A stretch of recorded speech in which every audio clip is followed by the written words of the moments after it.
me and you have witnessed so many people in the industry getting to the point where they're bitter about being a veterinarian, and they really want out, and many are quite young, many are middle-aged, and many are quite young, and one way of combating that and preventing that burnout, which is now termed as compassion fatigue, would be to have a good, proper work-life balance. And so how do you do that? How do you balance your incredible work schedule with your personal home life?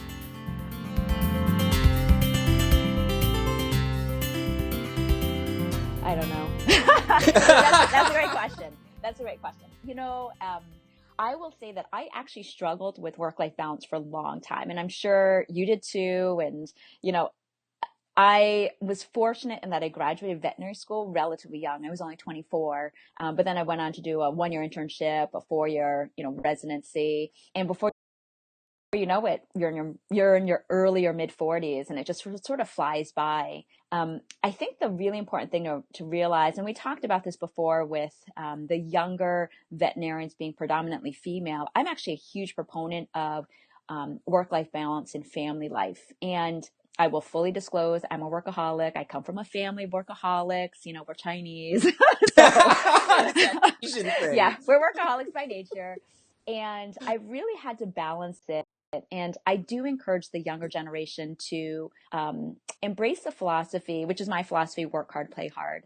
But to do so in a time fashion that works for what you're looking for. I'll be honest, I'm struggling to have a family right now. All my kids are 4-legged kids. And I just tell people time really flies by. I mean, seriously, you're in your mid 40s before you know it. And, I can't even believe when I went to my 17-year vet school reunion, we all looked the same, but we're like, I can't believe 17 years flew by. A couple of things that I believe in is really having outside hobbies.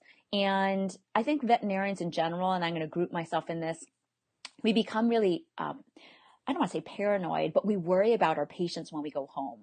So we're fretting and thinking, gosh, should I have done this, or should I have done those x-rays sooner, or maybe I shouldn't have taken that dog to surgery. And you really beat yourself up. And I learned during my internship where I made a medical error, called my mentor at Cornell, just crying and upset. And, he said, that's the way you're going to learn. You're going to learn by mistakes. Just don't make the same mistake twice. And so I think as vets, we need to, A, stop being such workaholic perfectionists and just cut ourselves a break. B, have outside hobbies. And so I think this is so important. And we as veterinarians, we hang out with people from work, or we hang out with our colleagues, and all you do, of course, is talk about work. When in actuality, you shouldn't talk about work at all, right? You should talk about what books you read, or what restaurants, or, outside things. The third thing is I'm a huge advocate of getting outside. So really committing to taking your dog, 2 miles for a walk, to get outside into the sunshine, just for mental health for yourself, for physical activity, where you don't have to read a veterinary journal, or you don't have to take a vacation that you're expensing as a veterinary conference, but you really just turn off and go on a real vacation without anything veterinary. My outlet is personally a bunch of different hobbies. I love to play sports. And I didn't play sports at all in high school or during undergrad or vet school because I was too busy geeking out. So it wasn't really until my 30s or 40s that I started running, doing kickboxing. I play ultimate frisbee. I play ice hockey. And so for me, just really important outlets where you set a timeline where you're not going to go in. You're not going to pick up extra shifts, unless you're in severe financial, crisis, just so you can balance a little bit better. It's funny because I jokingly tell the young vet students I know, I go, marry rich. Yeah, exactly. That's the dream. That's the dream.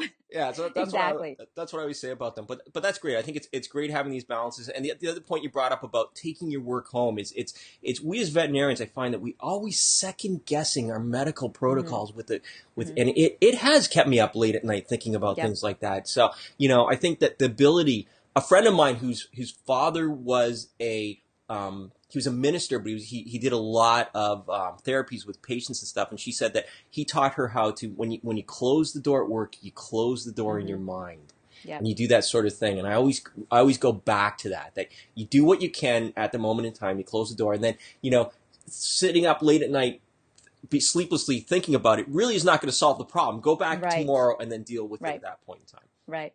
And That's a great point. My dad is actually a pastor, and he has that same saying, heart of a lamb, skin of a rhino, where, we obviously are compassionate and loving, and we love animals. We want to take care of them. And there are some pet owners who are bluntly can be mean, right? They can be mean to us. They're screaming at us. They're screaming at our staff. And I do think we as veterinarians beat ourselves up too much, or veterinary technicians, and we really need to embrace and take care of each other.